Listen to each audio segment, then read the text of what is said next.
everybody and welcome back. Hope you guys all had a swell week. What a very roller coaster type of week. Luckily all the low notes were nothing to do with the house and all the high notes were big accomplishments. The main low note this week, Kim and I's cat, Hank, got very close to passing this week. He was breathing really weird and it turns out he was experiencing heart failure. Luckily we got him to the vet early enough and caught it early enough that we can treat it with medication. We really won't know much of anything about that until next month, but it's definitely a bit of a blemish on this otherwise pretty successful week. So let's all cross our fingers and really hope that Hank pulls through, because he's definitely part of our family and it would be awful to lose him. So let's get on to some brighter stuff because Hank is doing good right now. So let's move past that and on to some brighter stuffs. The main project of the week was one that I was not doing. It was the plumbing. And it was successful, which is the biggest weight off of my shoulders. Yes, it was extremely expensive, but now I can use my toilet and know that it goes to the city sewer. So I've got a few time lapses, some fun videos. Let me show you those, and I'll be back with you guys after that.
Now I wasn't able to really film a whole lot while that was going on because the guy who's doing it, the contractor, didn't really like the idea of cameras, and hey, I don't blame him. That's absolutely fine.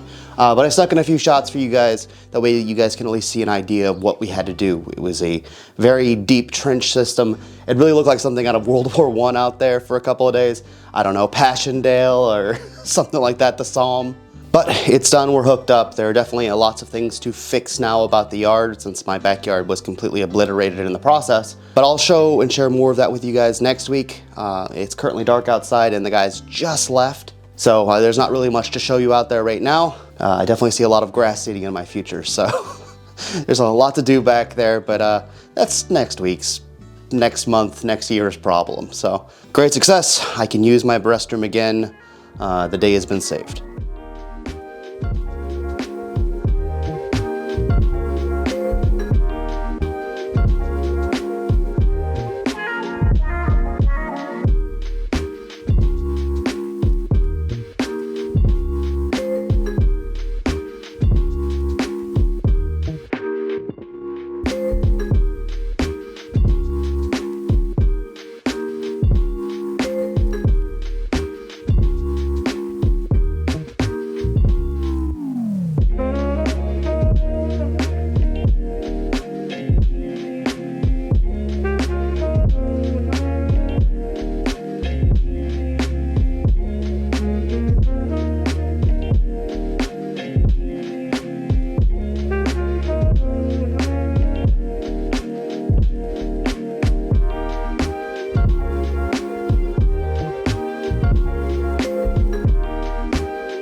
So you guys saw in the time lapse me working on this door here. These are all three, same door, same color, all that.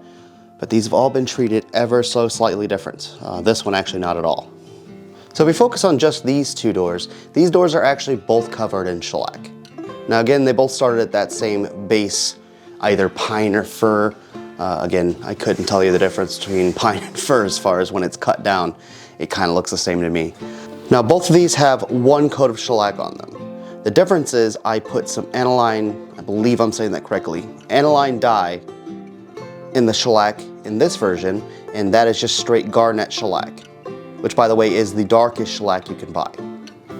This is the stuff here, so this is the type I use. It's a red mahogany color. This is a walnut color.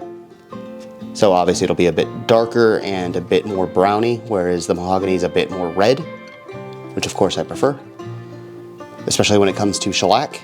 And the reason you use this type of stain versus any other kind of stain in shellac is this is alcohol soluble. And for any of you guys who know, when you go to make a batch of shellac, you use either denatured alcohol or a very, very high proof alcohol. That's also why you cannot spill alcohol on a shellac surface because it will eat at it. So maybe not a good idea for a dining table, but for other purposes like these doors, shellac is a good option. This house, by the way, is covered in shellac, and some of it's quite a bit darker. I imagine this is something they would have used back in the day to stain some of the stuff darker. Especially on the second floor, all of the trim is actually pine, unlike the parlors, which is cherry. And so they used probably something like this to get a much darker, much richer color in the shellac. Now, one of the main reasons I wanted to make these a bit darker, all three of these doors were always painted. They're paint grade lumber, they're paint grade everything. They were always painted. So, you know, the sun does a big number on sometimes darkening wood, especially wood like cherry. And so these never got any kind of sunspots or any kind of color change to them. So they're extremely light. They're like brand new lumber you would go and buy today, even though they're from the 20s. The other reason is because these doors had the paint so deeply dug into the grain. I've really had to push very hard about getting this stuff out. So, you know, to strip the base door, it takes a few hours. But I've spent days cleaning these grooves out, and you can see how it's almost a white ring around this. Well, having the darker stain definitely hides a lot of that, hides a lot of those mistakes, and areas where I just could not get the color, that white, yellowy color out of the wood, and specifically around the panels here. So it's a good way of kind of just putting these things to bed, and I think I really like the dark color. I think it looks quite nice.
Now here's what the cabinet's starting to look like.